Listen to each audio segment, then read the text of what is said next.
No.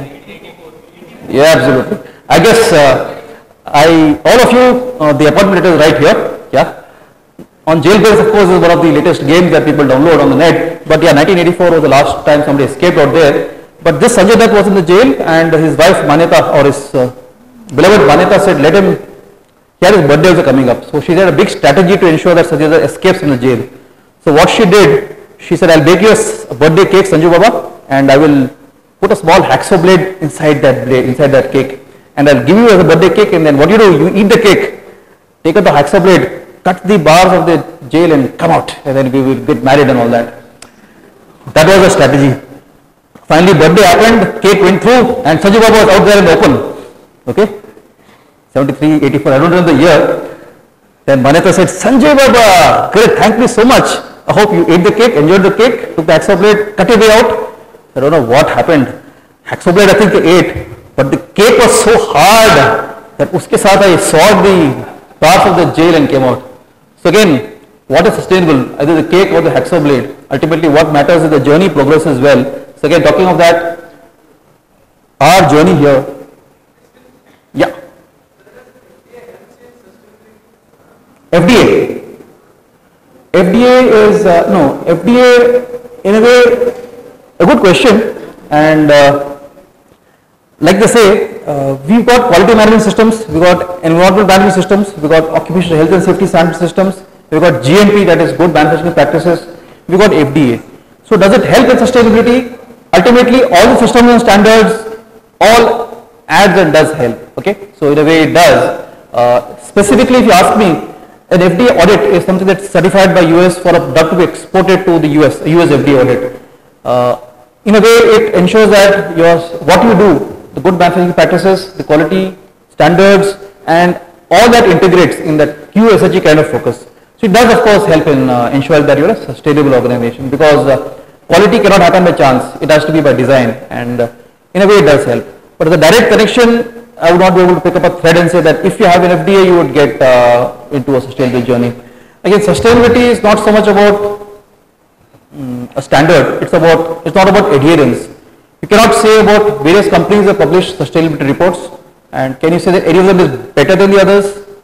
There is an organization that I've been into, and it's called British Petroleum, BP, which talks a lot and does a lot of CSR.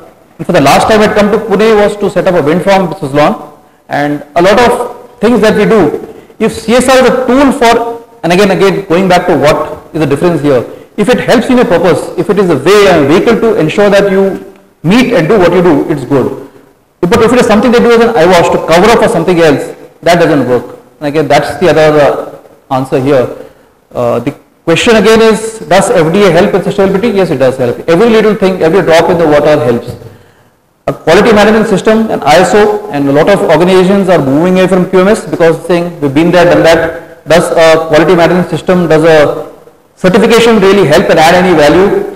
It can help if you really leave your purpose, leave your standards, leave your procedures, leave your processes, and leave your practices. If you're doing it just for the sake of a report, doing sustainability for the sake of a report, or doing a certification for the sake of a certification, then it won't have any purpose. So you could really not just go by an audit or an FDA as a way of improving sustainability. So until your hearts and minds and soul are with whatever you're doing, it won't really help.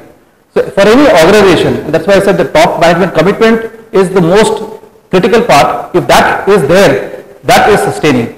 Although CEOs do change with time, if you look at it, looking at succession planning, even Ratan Tata is looking for successor at the age of 75 plus. But if the strategy is, again, strategies will evolve over time, if that is sustainable, then all that you do will add up and help you in the sustainability journey. Yeah.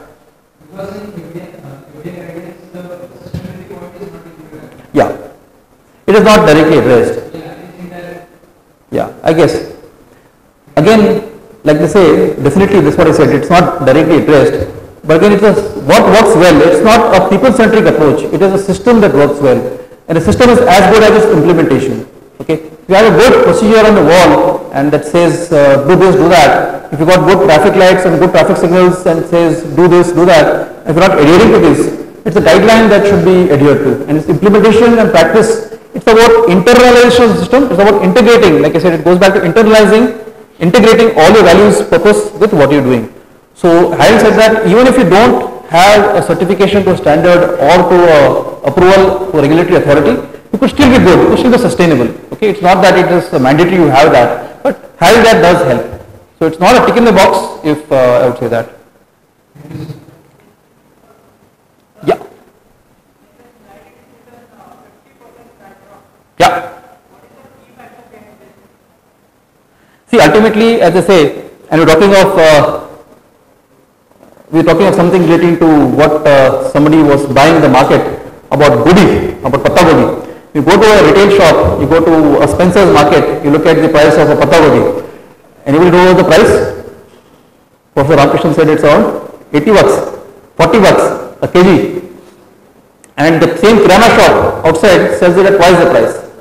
Ultimately, what is the price differential? There's always something, there's a margin, and somewhere in the supply chain it gets lost in the middleman in terms of the way it goes. So every product has, and again you look at the way the SIM card war went, how Reliance came in, how the entire cost of mobile telephony crashed. Okay, so was there, it was cushioned up, there's a lot of insulation in the price, there's a lot of margin there. This margin, be it a retail outlet like Reliance Fresh or be it Spencer's or be it a kirana shop, looking at how the strategy to work.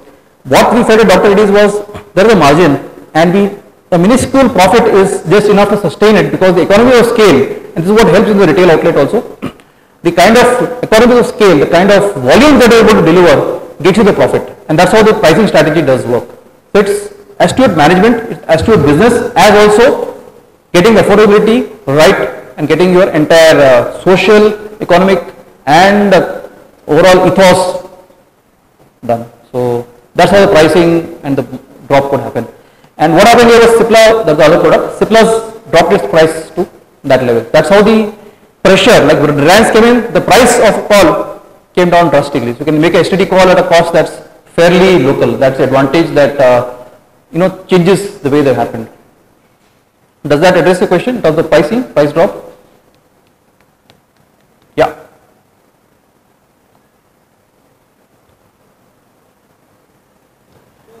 Yeah.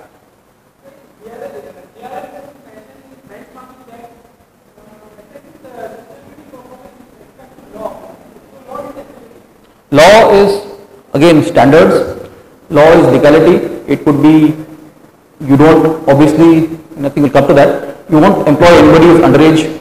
You would ensure that you have the basic legal statutes, you have the provident fund and things in place.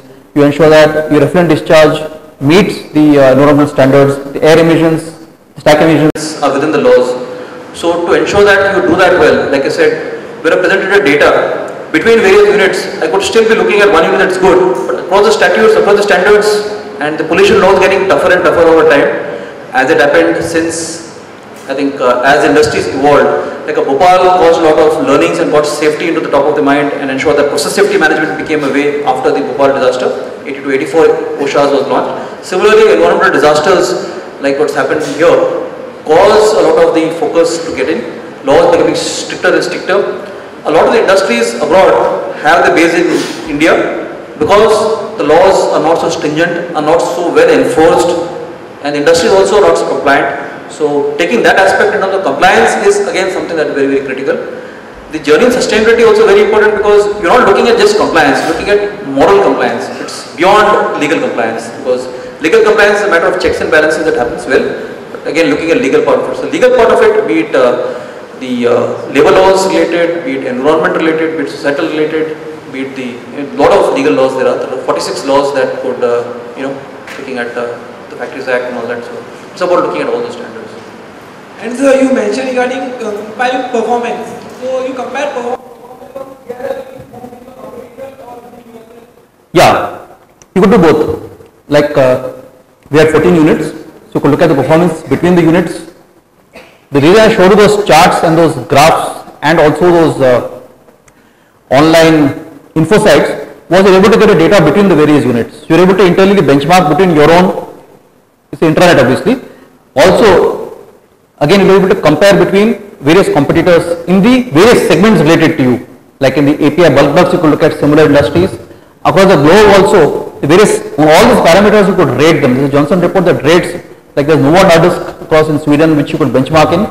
There again, the statutes, they are so well compliant ahead of time, far ahead of the Indian statutes. So you're able to benchmark and see where you are vis-a-vis all of them. So it's both ways, intra and inter. You could, and again, there are some parameters which you could benchmark even in other industries. You don't necessarily have to look at only the pharma sector. So you can look at various social parameters where you will look at livelihood, and water consumption is something you can look at across per kg of product. You could look at various industries. You could look at energy conservation, GGH, again carbon credit, CDM projects. You could look at alternative resources. You could look at that regardless of the kind of industry. So you could benchmark across other businesses also, other units also, other kind of different business also.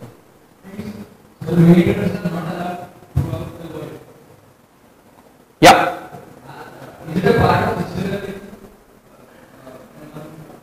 Many drugs are not allowed? Yeah. Yeah. Yeah, there are some drugs banned in the US, some drugs which are available here. Obviously that's why I said this is a global umbrella. It looks at legality also as a key part of the framework. So the question he asked, again relevant to that, the legal framework, and again you cannot ever beat the law. There's zero tolerance to non-compliance or anything that's legal. So if anything that is banned, a banned product cannot and should not be used. Like typically like asbestos cannot be used in industry here. It's carcinogenic. Similarly, any drug that is banned cannot be. And again, that's the other thing. Some of these, across all the parameters, does work. Like legal, you can't employ an underage child. It's something that you would look at not only in your industry, but across the entire value chain to see if your strategic business partners, your third-party vendors, any of them. So it's not only your industry, but the products you're sourcing from to ensure that you sign that and ensure that you administer it. So it's legality, of course, is the standard part of sustainability. It addresses most of these.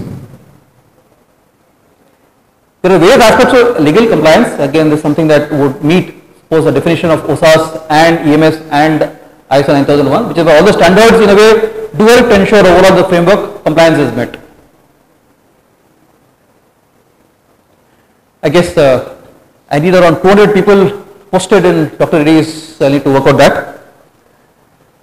If there are any more questions, I'll get on with the next leg, looking at our sustainability journey. Yeah. What we did and the way we were able to create this. The basic start, and I think yesterday you must have heard of what is so critical, to identify the key stakeholders.